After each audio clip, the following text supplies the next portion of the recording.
여러분 안녕하십니까? 이어서 포항에서 전해드립니다. 경북 동해안 지역은 동풍의 영향으로 낮 기온이 25도 분포로 내륙보다는 시원하겠습니다. 내륙을 중심으로 천둥 번개를 동반한 소나기가 오는 곳이 있겠습니다. 송혜림 기상캐스터입니다. 네, 다시 한 주가 시작됐습니다. 이제 6월도 중순에 접어들었는데요. 오늘 아침까지 옅은 안개인 방무가 끼면서 가시거리가 짧아지는 곳이 많겠습니다. 오늘 좀 더 안전운전에 신경 쓰셔야겠습니다. 네, 오늘도 내륙을 중심으로만 소나기 소식이 있겠습니다. 소나기가 내리는 곳에서는 천둥 번개가 치는 곳이 있으니까요. 안전사고에 신경 쓰셔야겠습니다. 소나기철이 시작된 만큼 작은 우산 하나 준비하시고 다니시면 좋겠습니다. 경북 동해안 지역은 오늘 동풍이 불면서 더위가 조금 가시겠는데요. 한낮 기온 대부분 25도 안팎을 보이겠습니다. 이제 아침에도 기온이 점차 오르고 있는데요. 일교차가 많이 줄어들었습니다. 대부분 아침과 낮의 기온 차이는 5도 정도가 예상됩니다. 자세한 지역별 날씨입니다. 오늘 경북 동해안은 구름만 많겠습니다. 낮 최고 기온은 울진이 21도, 영덕과 포항 24도, 경주 26도입니다. 울릉도와 독도 지역도 오늘 구름만 많은 날이 이어지겠는데요. 한낮 기온은 울릉도 22도, 독도 21도입니다. 동해 중부 해상은 오전에 흐리다가 구름 많아지겠고요. 동해 남부는 계속 구름 많겠습니다. 당분간 동해 전해상에 안개가 짙게 끼겠습니다. 바다의 물결은 0.5에서 1.5m로 일겠습니다. 이번 한 주는 날씨 불편은 크지 않을 것으로 예상됩니다. 수요일에만 약하게 비가 내릴 것으로 보입니다. 날씨였습니다. 요즘 지역 교육청마다 다양한 영재교육 프로그램이 운영되고 있는데요. 수학과 과학영재뿐만 아니라 문화예술 분야 영재교육도 함께 이루어지고 있어서 기회를 잘 활용하면 사교육비 부담을 줄일 수 있습니다. 이규설 기자가 보도합니다. 포항의 한 중학교 과학실입니다. 토요일이지만 학생들이 학교에 나와서 실험을 하고 있습니다. 실험 주제는 시중에 유통되는 소화제의 기능을 알아보는 것인데 선생님은 주제만 정해주고 실험 방법은 학생들이 스스로 결정합니다. 전교생 가운데 20명만 선발해 진행하는 과학 영재반 수업입니다. 평소에 그 학교 수업 시간에 잘 못했던 실험들 할 수 있어서 좋고 제가 좋아하는 과학에 대해서 생각할 수 있는 기회가 많아서 좋은 것 같아요. 익숙한 가야금 선율이 들려오는 이곳은 포항의 한 초등학교의 국악 연습실입니다. 이곳에서는 포항 전역에서 국악 영재를 선발해 집중 교육을 하고 있는데 해마다 서울 국립국악학교 등 국악중학교 합격생을 배출하고 있습니다. 따로 사교육을 미리 받고 오지 않은 아이들이 와서 이곳에서 보시다시피 처음부터 모든 국악기를 다루고 기초부터 시작해서 배우는 그런 과정입니다. 영재 교육은 주로 초등학교 5, 6학년, 중학교 1, 2학년이 대상인데 공부뿐만 아니라 음악과 미술, 체육 등 분야가 다양합니다. 교사가 영재성과 리더십, 창의성, 인성을 종합평가해 학생을 추천하면 영재성 검사와 면접을 거쳐 1년 동안 112시간의 영재 교육을 받게 됩니다. 초등학생은 전체의 2.1%, 중학생은 2.3%가 영재 교육을 받고 있으며 수업의 절반은 학교 영재학급에서 이루어지고 교육청 영재교육원과 대학부설 영재교육원도 활성화되어 있습니다. 교육부는 지금까지 수학과 과학에 중점을 뒀던 영재교육을 앞으로는 인문사회 분야로도 확대할 계획입니다. MBC 뉴스 이규설입니다. 경상북도 교육청은 학교별 특색 있는 재능교육 과정을 마련한 초등자율재능학교 9개교를 운영합니다. 영어는 포항 장원초등학교를 비롯해 국악은 구미초등, 체육은 경산 남성초등 등이 대상입니다. 이들 학교는 여건에 맞는 재능 영역을 선정해 특색 있는 학생 중심 프로그램을 운영하는데 교육청은 학교당 3천만 원씩 총 2억 7천만 원을 지원합니다. 포항대학교가 재학생들의 영어 실력 향상을 위해 해외 어학연수를 적극 지원하고 있습니다. 포항대학은 지난 10일 괌 해외어학연수단 발대식을 갖고 15명의 어학연수단을 해외에 파견하는 등 호주와 필리핀, 중국 등 여러 나라의 연수단을 보내고 있습니다. 포항대학교는 학교에서 주관하는 해외 연수의 경우 비용의 70% 이상을 대학에서 지원하고 있습니다. 울진에서도 대표적인 오지마을로 꼽히는 왕피천 굴구지 마을에서 9년째 피레미 축제가 열렸습니다. 이 작은 행사 하나로 관광객은 힐링을, 주민들은 청정 농산물을 홍보하고 있습니다. 김기영 기자가 취재했습니다. 불영계곡 지류의 왕피천 하류, 우리나라 생태 환경의 보고인 울진군 근남면 구산 삼리 계곡이 꼬마 강태공들로 시끌시끌합니다. 주민들이 만들어 놓은 대나무 낚시로 아빠와 함께 대물을 낚으러 나갑니다. 대나무 떼배를 타고 물놀이가 더 재미있는 친구들도 있습니다. 직장 동료 가족들과 캠핑 겸 찾았다가 유년 시절의 피레미 잡이 추억을 자녀들에게 전수합니다. 어릴 때도 제가 물개거든요, 물개. 초원에서 뭐 수영하고 해왔기 때문에 애들도. 9회째 열리는 피레미 축제는 경남에까지 입소문이나 중년의 동창들이 한꺼번에 찾았습니다. 9굽이 굴구지 산촌 마을의 임도는 산악자전거 코스로, 계곡은 트레킹하기 좋은 곳으로 유명합니다. 라이딩하는 코스는 진짜 천혜의 자연 경관을 그대로 받고 있고 너무 때묻지 않았고 너무 좋은 코스입니다. 행정기관의 지원에 기대지 않고 기획부터 운영까지 주민들이 협심해 치릅니다.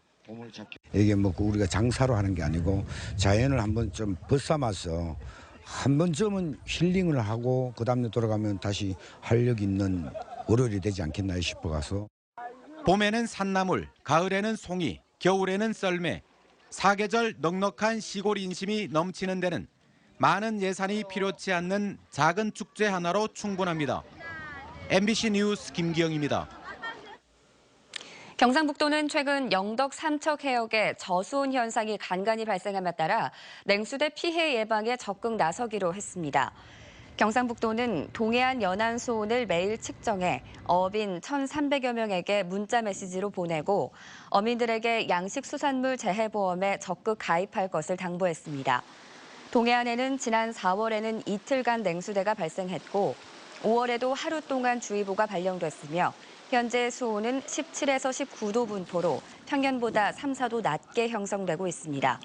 도내에서는 현재 116개 양식장에서 어패류 2,590여만 마리를 양식하고 있는데 지난해 냉수대로 4개 양식장에서 우럭, 돔 등 40만 마리가 피해를 입었습니다. 독도 해역의 어장 갯녹음 현상을 막기 위해 해적생물 구제 작업이 대대적으로 펼쳐졌습니다. 울릉군과 해양과학기술원, 울릉수협, 울릉군과 자매 결연한 포스코 클린오션 봉사단 등 70여 명은 그제 독도 평화호와 경북도 어업지도선 등 선박 3척을 타고 독도 해역에서 성게 300kg과 불가사리 500kg을 건져 올렸습니다. 해양과학기술원은 독도 해역의 환경 변화와 해적생물 번식을 억제하기 위해 지속적인 모니터링을 하기로 했습니다. 지난주 경북도의회 전반기 2년의 마지막 회기가 열렸는데요. 의사 일정이 상당히 널널하게 짜여 있어서 너무 노는 것 아니냐는 얘기가 나올 지경이었는데 알고 보니 기막힌 이유가 있었습니다. 이정희 기자입니다. 지난주 개회한 경북도의회 올해 1차 정례회. 전반기 2년 마지막 회기지만 도정 질문은 단 3명. 평소 서로 하겠다며 67명씩 나섰던 것과 비교하면 절반 수준입니다. 회기 일정을 보면 예결위원을 제외하고 대부분은 15일 중 사나흘만 회의 일정이 있고 열흘 이상은 견학이나 자유 일정입니다.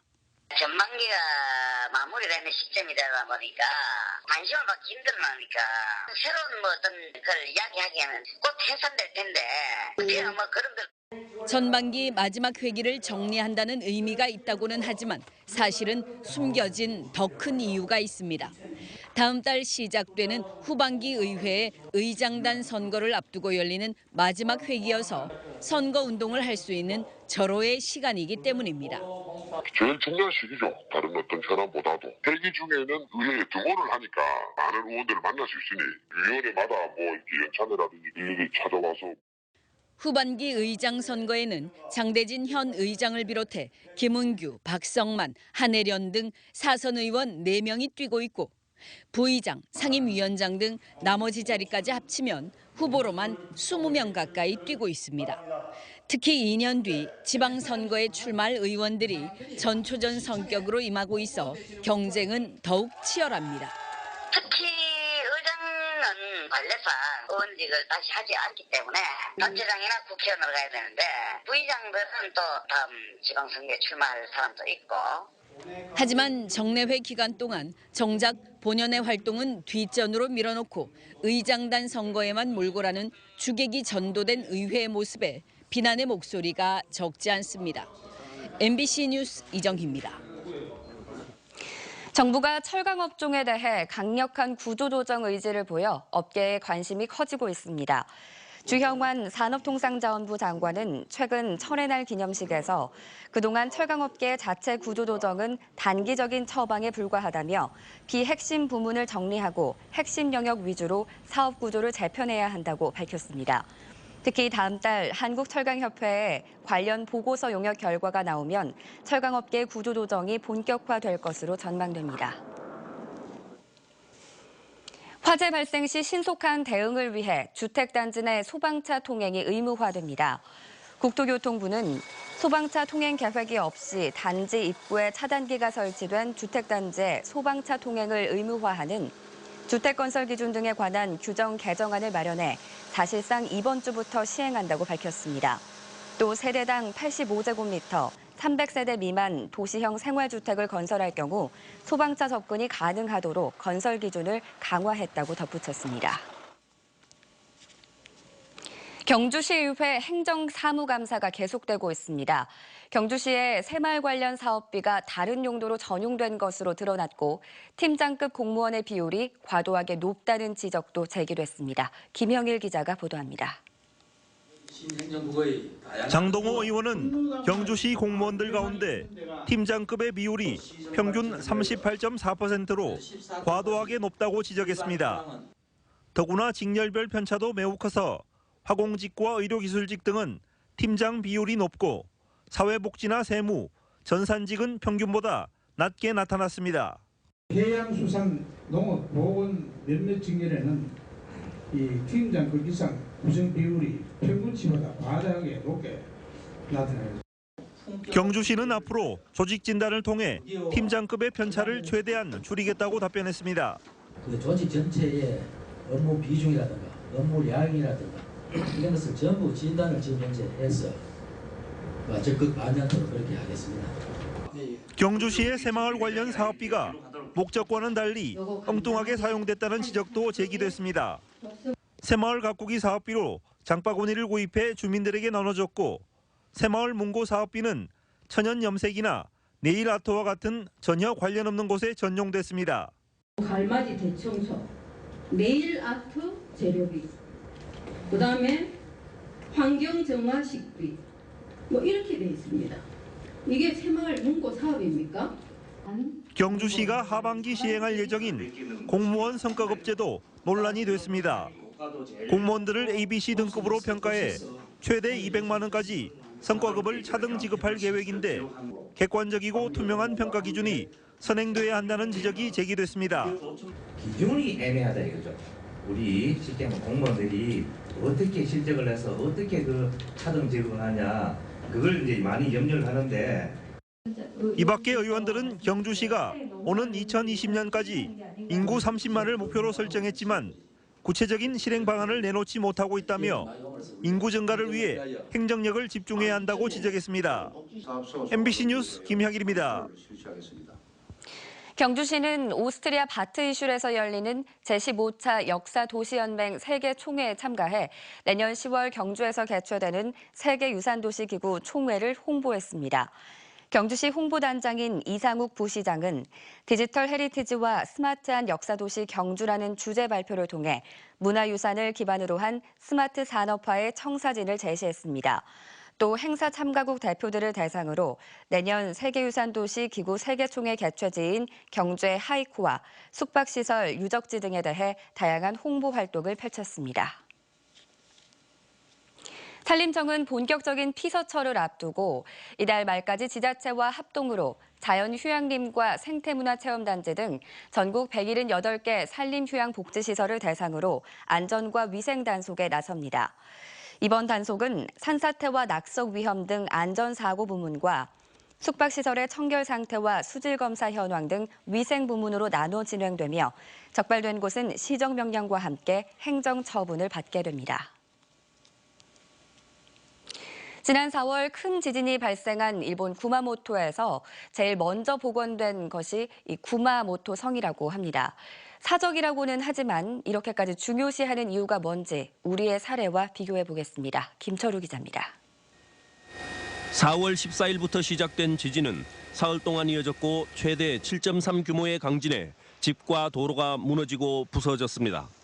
일본 3대 성 가운데 하나인 구마모토 성도 지진 피해를 비켜가지 못했습니다.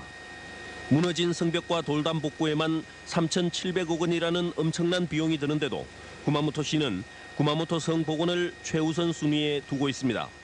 そういう中で熊本城というのはですね、やはり熊本市民、県民の一つの象徴、シンボル的要素がございますので、それで心を一つにして一日も早い復旧ということでですね。 한 해 구마모토 성을 찾는 관광객은 170만 명. 한 사람이 10만 원만 써도 1,700억 원이 넘을 정도로 구마모토 경제의 가장 큰 부분을 차지하고 있습니다. 원래 구마모토 성은 전쟁으로 소실되지만 2차 세계대전 이후 복원됐고 관광, 교육, 문화의 중심이 된 겁니다. 대구에는 대구성이 있었고 성문이나 성벽 등을 부분 복원하는 것은 마음만 먹으면 가능합니다. 근대 문화유산은 사실은 또 복원을 지금 하고 있는데 진골 목적에 많이 하고 있잖아요. 근데 정말 대구의 정신적인 어떤 지주인 대구 읍성에 대해서는 전혀 그런 어떤 움직임이 없다는 게 오히려 의아스럽다고 생각돼요. 2000년 전 고분과 토성 근처에 병원을 짓겠다는 경산시. 대구 2000년 역사를 고스란히 품은 달성을 동물원으로 방치하고 있는 대구시. 우리 역사 자산을 우리 스스로 묻어두고 훼손하고 있는 것은 아닌지 진지한 고민이 필요한 시점입니다. MBC 뉴스 김철우입니다. 국민안전처는 안전신문고 개통 첫 해인 2014년 하루 평균 16건에 불과한 안전신고가 지난해 203건, 올해는 374건으로 증가했다고 밝혔습니다. 신고된 12만여 건 중 지역별로는 경기와 서울이 가장 많았고 유형별로는 도로 파손 등 시설 안전 분야가 가장 많고 이어 교통안전, 생활안전 분야 순으로 나타났습니다. 국민안전처는 국민들의 안전신고 참여를 더욱 활성화하기 위해 스마트폰 제조사와 협의해 안전신문고 앱 선탑제를 실시하기로 했습니다.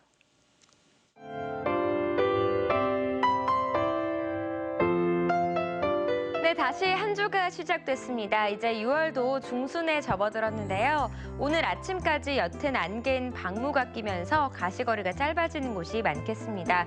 오늘 좀 더 안전운전에 신경 쓰셔야겠습니다. 네, 오늘도 내륙을 중심으로만 소나기 소식이 있겠습니다. 소나기가 내리는 곳에서는 천둥 번개가 치는 곳이 있으니까요. 안전사고에 신경 쓰셔야겠습니다. 소나기철이 시작된 만큼 작은 우산 하나 준비하시고 다니시면 좋겠습니다. 경북 동해안 지역은 오늘 동풍이 불면서 더위가 조금 가시겠는데요. 한낮 기온 대부분 25도 안팎을 보이겠습니다. 이제 아침에도 기온이 점차 오르고 있는데요. 일교차가 많이 줄어들었습니다. 대부분 아침과 낮의 기온 차이는 5도 정도가 예상됩니다. 자세한 지역별 날씨입니다.